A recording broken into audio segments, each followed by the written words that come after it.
जब जब जो जो होना होता है तब तब सो सो हो जाता है। ये किसी पिक्चर का डायलॉग था, वैसे किसी फिल्म में था, लेकिन सत्य तो यही कि जब जब जो जो होना होगा तब तब सो सो हो जाएगा। अब मृत्युंजय का जाप निंदा नहीं कर रहा हूं, कराना चाहिए जरूर, लेकिन अगर मौत फिक्स है तो कहो जाप घर में बैठा रहे, 25 पंडित बैठे देसी घी की पूड़ी छानते रहे कुट्टू वाली, और जाप होते हैं बीच में कहो निकल लो पट दे। हाँ, कई लोग मैं जानता हूं जाप होता रहा है निकल लिए, जाप बैठा रहा वो निकल गए, उन्हीं के लिए हो रहा था। जाप से कोई बच सकता है? अच्छा बताओ, जाप मृत्युंजय का जाप करा के आप मरोगे नहीं क्या? अगर ना मरता होता कोई तो अटल बिहारी वाजपेयी के लिए कितने जाप बहरा, काहे मर गए, काहे मर गए? दुनिया भर के सब पंडित उनके फेवर में थे, वाजपेयी जी स्वस्थ हो जाएं, वाजपेयी जी फिट हो जाएं, वाजपेयी जी न मरें, सारे पंडित जाप कर रहे थे उनके लिए, कहां बचाए पाए? विधि लिखा लेला। मैं निंदा नहीं कर रहा हूं कि मत कराओ, इससे और कोई फायदा होता होगा, और कोई फायदा होता होगा, लेकिन ब्रह्मा की लिखावट को कोई मिटा देगा? ये पंडित तो छोड़ो, किसी देवता के बस का नहीं है, किसी ऋषि मुनि के बस का नहीं है। बड़े बड़े परमहंसों को अपना भाग्य भोगना पड़ता है जी। रामकृष्ण परमहंस सरीखा व्यक्ति, जो काली माता से बातचीत करने की क्षमता उसके पास थी, और भाग्य में लिखा था कि इस आदमी के गले में कैंसर होगा और कैंसर से तड़प के मरेगा। इतना बड़ा महात्मा जो काली माता से बतियाता था घंटों घंटों बैठ करके, गले में कैंसर हुआ, उसको मिटा नहीं पाया, वो झेल के मरे, 3 साल झेले तब खत्म हो पाए। बात समझ में आ रही? इतने बड़े बड़े संतों को जब भोगना पड़ रहा है अपनी लिखा पढ़ी का हिसाब किताब, 10 रुपया वाले ही हमारा भाग्य बदलेंगे? रसगुल्ला छापे लोग, हाँ, भाग्य बदलेंगे। रोड पर बैठे हैं 5-5 रुपया पे नियत खराब कर रहे हैं, वो हमारा भाग्य ठीक करेंगे? 5 रुपया का लेते हैं खाली, 5 रुपया लाओ हमसे ठीक कर देंगे। अरे 2 रुपया लाओ सब ठीक करेंगे। रोड पर बैठे धूल फाक रहे हैं, वो एक पक्षी रखे हैं, कुछ कागज पत्थर रखे हैं, और सोचो जो धूप में धूल फाक रहा है बैठा हुआ, एक तोता पाले है, 2-4 कार्ड रखे हैं, भाग्य ठीक कर रहा है सबका, उससे पूछो तो फिर अपना ठीक कर ले। हाँ? अगर भाग्य तू ठीक कर पाता होता तो यहां धूल काहे फाक रहा होता? तू बैठा सड़क पे धूल फाक रहा है, धूप सह रहा है, 5-5 रुपया पे जान दे रहा है। भाग्य अगर ठीक करना तेरे हाथ में होता तो पहले अपना ठीक कर ले, बैठ के एसी रूम में बैठ। मैं इसको बुराई रूप में सुनिएगा, सच्चाई यह है जो विधि लिखा लीलार, विधाता ने जो इसमें लिख दिया है, जब रामकृष्ण परमहंस सरीखे लोगों को उसको भोगना पड़ता है, तो आप क्या मानते अपने को? हम ठीक करा लेंगे? आप ठीक करा ले इसको? ठीक नहीं कोई कर सकता है, बस मेंटली प्रिपेयर रहो कि जो होगा तो मैं झेल लूंगा, सब हमारे कर्मों का फल है, उसको हम भुगत लेंगे। हा? तो कौन सा एक भजन है वो, जहां ले चलोगे वहीं मैं चलूंगा, और जहां नाथ रख दोगे वहीं मैं रहूंगा। जहां ले चलोगे वहीं मैं चलूंगा, जहां ले चलोगे वहीं मैं चलूंगा। जहां नाथ रख दोगे, जहां नाथ रख दोगे वहीं मैं रहूंगा। जहां ले चलोगे वहीं मैं चलूंगा, जहां ले चलोगे वहीं मैं चलूंगा। न शिकवा है कोई न है कोई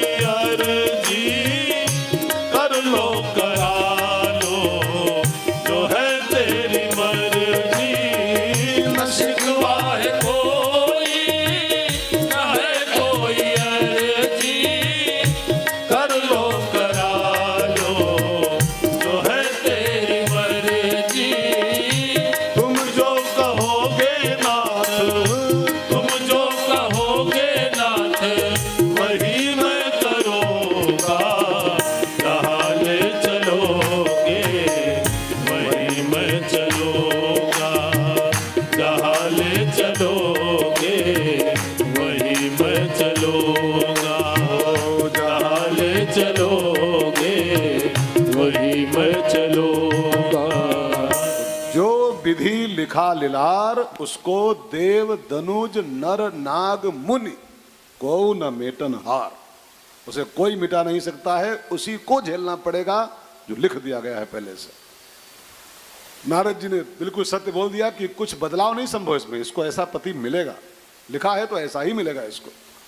बस एक रास्ता मुझे सूझ रहा है केवल, कि जैसा पति इसको मैंने बताया है, जो इसके गुण बताए हैं इसके पति के, ते सब शिव पे, ये सब के सब दोष जो मैंने बताए हैं ये सब महादेव में, शंकर जी में।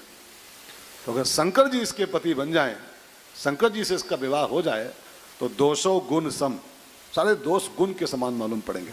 एक बात यहां पर समझ लो, ध्यान देके समझिएगा। दो शब्द हैं, अंशी और अंश। थोड़ा समझना ठीक से, थोड़ा गहरा विषय है। अंशी और अंश। अंशी माने क्या होता है? अंशी मीन्स नहीं पता, अंश मीन्स वो भी नहीं पता, कहा होई।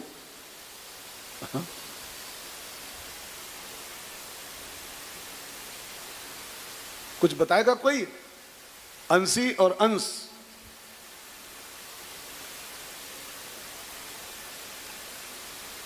अंशी माने होता है जिसके अंश हम सब हैं, वो अंशी, और अंश माने हम सब, ठीक है ना? अब तनिक ध्यान देकर सुनो। सारा दोष अंश में होता है, अंशी में कोई दोष नहीं होता। जो अंशी है, जो जिसके हम सब अंश हैं, दोष और कमियां और दुर्गुण जो कुछ भी होता है सब अंश में होता है, अंशी में कोई दोष नहीं होता। जैसे उदाहरण के लिए आप एक सबूत ध्यान देके सुनो। जैसे आप घर से निकलो गंगा जल लेकर के लोटिया मां शंकर जी के मंदिर की ओर, ध्यान देके सुनिएगा। लोटे में गंगा जल लेके चले मंदिर की ओर, और रास्ते में किसी कुत्ते ने उस लोटे में मुंह लगा दिया, जबान से चाट लिया उसको, पीछे से आया और चपस चाट लिया, तो गंगा जल आप फिर चढ़ाओगे शंकर जी के ऊपर? वो शुद्ध बचा, शंकर जी के लायक बचा होगा? कुत्ता ने मुंह मार दिया अगर तो वो चढ़ा पाओगे आप? यही कहोगे नहीं अब तो ये अशुद्ध हो गया, कुत्ता इसको चाट लिया गंगा जल को।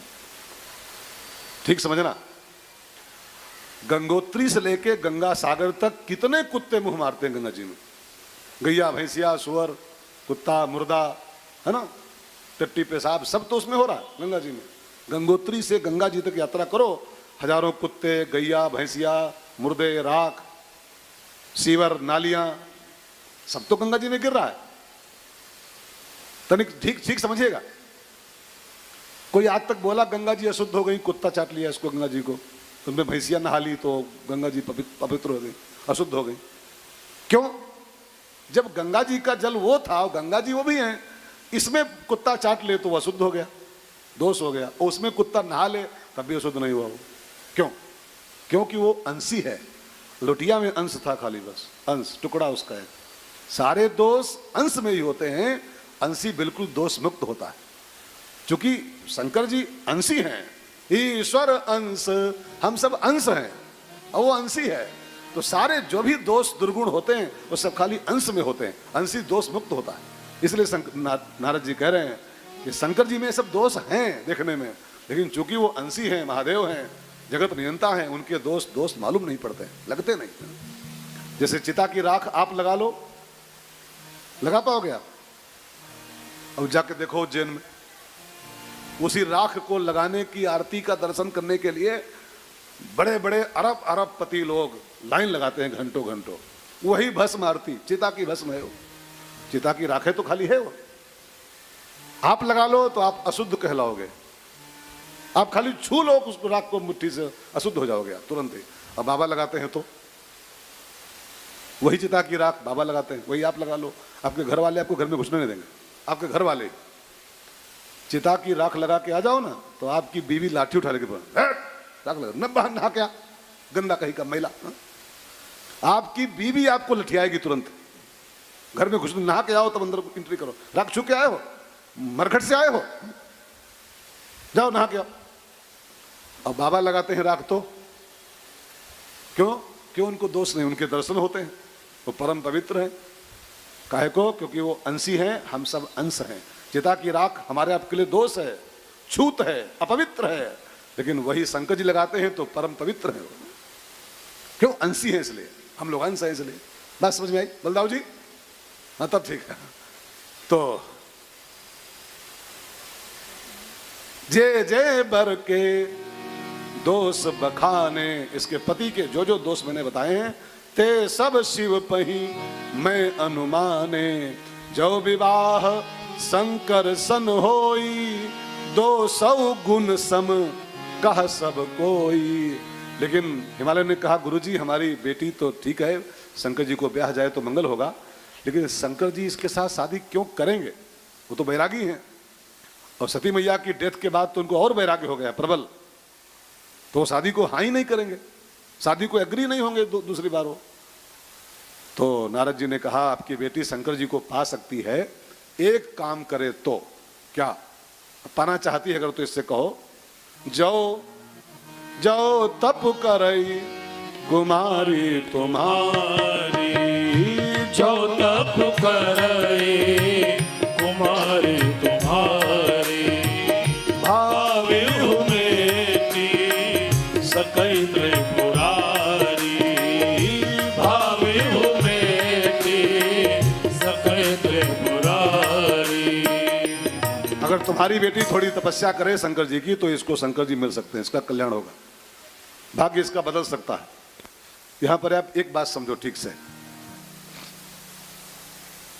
तपस्या माने क्या होता है? कष्ट सहना। और जो कष्ट सहता है उसका अगर थोड़ा बहुत भाग्य खराब भी होता है ना तो भी ठीक हो सकता है।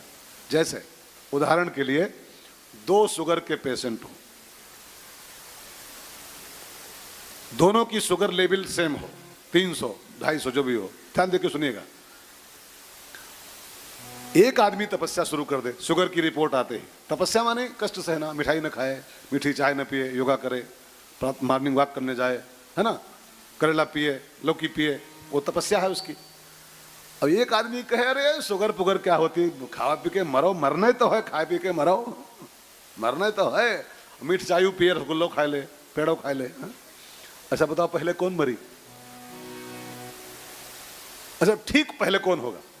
मतलब ठीक अगर हो सकता है कोई, एक तप कर रहा है, एक मनमानी जिंदगी जी रहा है, मिठाई खा रहा है, चाय पी रहा है, छेनो खा ले रहा है, पेड़ों भी खा ले रहा है, लड्डू हो चाप दे रहा है, और दोनों शुगर के पेशेंट, एक बिल्कुल करेला पी रहा है, योग कर रहा है, मिठाई छूता भी नहीं हाथ से बिल्कुल है, वो तपस्या कर रहा है, एक मनमानी कर रहा है, कौन पहले ठीक होगा?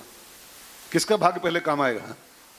जो तप कर रहा है वही पहले ठीक हो जाएगा, और जो मनमानी कर रहा है पहले मर जाएगा, उसकी किडनी फेल हो जाएगी, खत्म हो जाएगा। बात समझ में आई? अगर तुम्हारी बेटी तप करे, तप माने स्वेच्छा से कष्ट का संवरण। जैसे एकादशी को हम लोग भोजन नहीं करते मान लो, तो कोई आपके ऊपर प्रेशर नहीं है कि नहीं करोगे तो आपको गोली मार दी जाएगी। कोई प्रेशर है? एकादशी नहीं करोगे तो आपको गोली मारी जाएगी, भात खाओ, दिन भर खाओ भात। वो स्वेच्छा से हमने उसको चुना है ना, हमारी अपनी मर्जी है, कोई दबाव थोड़ो किसी बाबा का है, न किसी गुरु का दबाव है कि एकादशी करना पड़ेगा आपको, करना ही पड़ेगा आपको। स्वेच्छा से कष्ट का संवरण करना, इसका नाम होता है तप। और जो स्वेच्छा से हम किसी कष्ट को चुनते हैं, किसी त्याग तपस्या, उसी का नाम त्याग तपस्या होता है, कष्ट का संवरण। तो फिर हमारी भावी हम मेट सकें, हमारी भावी भी अगर कुछ उल्टा पुल्टा लिखा भी है ठीक हो सकता है। वही नारद जी कह रहे हैं, जो तप करई कुमारी तुम्हारी। थोड़ा कष्ट सहे शंकर जी के लिए, थोड़ा त्याग तपस्या करे, बाबा इसको मिल सकते हैं। अब माता जी को प्रेरणा मिली और माता जी शंकर जी को पाने के लिए तपस्या में लग गई। मैं भी आपसे विनती करूं, अगर कुछ भी हासिल करना चाहते हो जीवन में, खाली भगवान ही नहीं, कुछ भी हासिल करना चाहते हो, तपस्या करो। तपस्या का कोई विकल्प नहीं संसार में है, कोई विकल्प नहीं। विकल्प माने सब्स्टिट्यूट कोई नहीं, परिश्रम का कोई विकल्प दुनिया में बने नहीं। कोई भी चीज हासिल होती है बाय परिश्रम, बाय एफर्ट। अगर आप तपस्या नहीं कर रहे हो तो आप किसी भी फील्ड में कुछ भी हासिल नहीं कर पाओगे। पढ़ाई ही ले लो आप, अब जो पीसीएस करते हैं या आईएएस क्रॉस करते हैं तो खाली न्यूज मत सुना करो कि उसको तो अरे वो तो आईएएस निकल गया, तो उसका लड़का तो पीसीएस कर लिया। उसके जरा तह में जाओ कि पीसीएस निकालने के पहले उसने 15-15, 16-16 घंटे पढ़ाई किया है, 16 घंटे पढ़ा है कंटिन्यू, तब पीसीएस निकाल। खाली अखबार पर अरे उसका क्या, उसका लड़का तो पीसीएस हो गया, उसकी लड़की तो एमबीबीएस कर ली। अब एमबीबीएस करने के पहले उस लड़की ने 12 घंटे रोज अध्ययन किया है, तब एमबीबीएस कर पाई। वो फेसबुक नहीं चलाई है, वो वीडियो गेम नहीं खेली है, तब निकाल पाई है। खाली मैं एमबीबीएस की बात नहीं कर रहा हूं, बात कर रहा हूं हासिल करने की। और संसार में कोई भी चीज हासिल करना है, कोई भी लक्ष्य हासिल करना है, उसका एकमात्र मूल मंत्र है एफर्ट, एफर्ट एंड एफर्ट। इसके अलावा कोई उसका सब्स्टिट्यूट नहीं। भाग्य वाग्य सेकेंडरी बात होती है, भाग्य प्रबल नहीं होते, कर्म प्रधान। भाग्य प्रधान संसार नहीं है, कर्म पहले, भाग्य पीछे काम करता है। गॉड हेल्प दोज, परमात्मा भाग्य भी उसी का काम आता है जो पहले कुछ परिश्रम करता है। वही नारद जी ने कहा, बाबा को पाना चाहती इसको कहो तपस्या करे, तप करे तब भगवान को पाएगी। माता जी लग गई तपस्या में और गोस्वामी जी कहते हैं, सब लोग गाते रहो चौपाई। उर्धरि उमा प्राण पति चरना, जाय विपिन लागी तप करना, संबत सहस मूल फल खाए, साधु खाए सत वर्ष गवाए, कछु दिन भोजन वारि बतासा, किए कठिन कछु दिन उपवासा, बेल पाति मही पर सुखाई, तेल सहस संबत सोई खाई। माता जी कठिन तपस्या में लग गई भगवान को पाने के लिए। तपस्या का अर्थ कोई वो मत करना कि वो खाली वो जंगल में जाना, वहां एक पांव खड़े हो जाना। मेहनत का नाम तपस्या होता है, परिश्रम ही तपस्या है। और सफलता का मूल मंत्र है परिश्रम, परिश्रम, कुछ और रास्ता नहीं। अब आपको लगता होगा ये बाबा आता है बोल रहा है दमादम, हाँ? लेकिन वो खाली आपको यहां दिखाई पड़ता है। कभी हमारा कमरा चेक करो करके, कभी कमरे में आओ हमारे आप, तब देखो हम वहां क्या करते हैं। जब तक नींद नहीं आती है रात को तब तक, और जब से सो के उठता हूं तब से लेके और सोने तक लगातार पढ़ाई करता हूं, लगातार। खा लिया, खा के तो लेट लिया 5 मिनट 10 मिनट, फिर बैठ गए। हाँ, जितना ये बच्चे नहीं पढ़ रहे हैं उससे अधिक हम पढ़ रहे हैं। जितने बच्चे नहीं पढ़ रहे हैं, वीडियो गेम खेलते हैं, उससे ज्यादा हम बुढ़े पढ़ रहे हैं। 52 साल के बुढ़े पढ़ रहे हैं। ये प्रशंसा नहीं है, ये प्रशंसा नहीं कर रहा हूं, कोई विकल्प ही इसका नहीं है, इसका कोई सब्स्टिट्यूट संसार में उपलब्ध ही नहीं है। एफर्ट का कोई विकल्प नहीं, मेहनत के बिना कुछ हासिल नहीं कर पा। सकल पदार्थ है जगमाही, कर्महीन नर, जो कर्महीन है कुछ नहीं पा सकता है। कर्म करना पड़ेगा, परिश्रम करना पड़ेगा। उर्धरि उमा प्राण पति चरना, जाय विपिन लागी तप करना, जाय विपिन लागी तप करना, जाय विपिन लागी तप करना, संबत सहस मूल फल खाए, सम्मत सहस मूल फल खाए, सागु खाए सत बरस गवाए, सागु खाए सत बरस गवाए, कछु दिन भोजन वारि बतासा, कछु दिन भोजन वारि बतासा, किए कठिन कछु दिन उपवासा, किए कठिन कछु दिन उपवासा। माता जी कंद मूल फल ले रही हैं, बड़े कठिन उपवास कर रही हैं और कठिन तपस्या में लगी। अच्छा, उपवास माने क्या होता है? माता जी उपवास करके तपस्या कर रही हैं। उपवास मीन्स, जल्दी बोलो, भगवान के करीब रहना। वाह, वास्तविक अर्थ ही, उप माने करीब, वास माने रहना। लेकिन इसका एक अर्थ और, उपवास माने एक सामान्य अर्थ होता है व्रत करना, व्रत, कि आज उपवास है, आज उपवास है। एक सामान्य अर्थ भी है पब्लिकली जो चलता है, उपवास माने व्रत। अब अगर इसको व्रत मान लिया जाए थोड़ी देर के लिए, उपवास का अर्थ व्रत नहीं है, समीप रहना ईश्वर के, इसको उपवास कहते हैं। लेकिन मान लो व्रत मान लो, तो उपवास केवल दाल भात का ही नहीं कहलाता है। केवल दाल रोटी छोड़ दो यही उपवास नहीं है। अच्छा, मान लो एकादशी का दिन हो, नवरात्रि दिन हो, मतलब 9 दिन इंसान दाल रोटी न खाए और गुटखा न छोड़े। अच्छा बताओ, एक प्रश्न का उत्तर दो, दाल रोटी गंदी चीज का नाम है कि गुटखा गंदी चीज है? हाँ, दाल रोटी खराब है कि सुरती खराब, तंबाकू गंदी चीज कौन इसमें से? अच्छा दाल रोटी नहीं खाए, आज व्रत है, आज तो हमारा व्रत है, और तमाकू दिन भर में 30 बार खा रहे हैं, 30 बार। व्रत है क्या? इसे व्रत कहते हैं। तो गंदी चीज छोड़ नहीं पाए और दाल रोटी का उपवास, उपवास थोड़ा कहलाता है। उपवास का मतलब होता है हमारी हर इंद्रिय का आहार शुद्ध हो जाए। हम आंखों से अच्छा देखें उस दिन, हम कानों से अच्छा सुने उस दिन, जिस दिन हमारा व्रत हो। एकादशी का अर्थ क्या होता है? वो एकादशी माने वो नहीं जो आती है पत्रा में, वो नहीं। हमारे पास एकादश इंद्रियां हैं, 11 इंद्रियां, 5 कर्मेंद्रियां, 5 ज्ञानेंद्रियां, 1 मन। इन 11 इंद्रियों का कंट्रोल करो, इसका नाम एकादशी होता है। हमारी आंख भी अच्छे ढंग से देखे, कान भी अच्छा सुने, जबान से अच्छा सात्विक खाओ, आंखों से अच्छा देखो, नासिका से अच्छा सूंघो, हाथों से अच्छा, ये एकादशी कहलाती है। लेकिन लोगों ने एकादशी का अर्थ चेंज कर दिया आजकल हिसाब से। डोंगरे जी महाराज कहते थे, डोंगरे जी, कि एकादशी का लोगों ने मतलब निकाल दिया है कि 11 मेल के फलहार बनाओ, यह एकादशी होता है। कि 11 टाइप का फलहार करना। आज एकादशी है, दूध उबालो, आज एकादशी है, साबुदाना लाओ, आज एकादशी है, सेब काटो, आज एकादशी है, सेब काटो, आलू उबालो, आज एकादशी है। 11 टाइप का फलहार बना दो दिन भर में। लोगों ने मान रखा एकादशी यहाँ होता है, यहाँ होता है। 11 टाइप फलहार करो, अपनी 11 इंद्रियों पर लगाम लगाओ, अपनी 11 इंद्रियों को कंट्रोल करो, इसका नाम एकादशी होता है।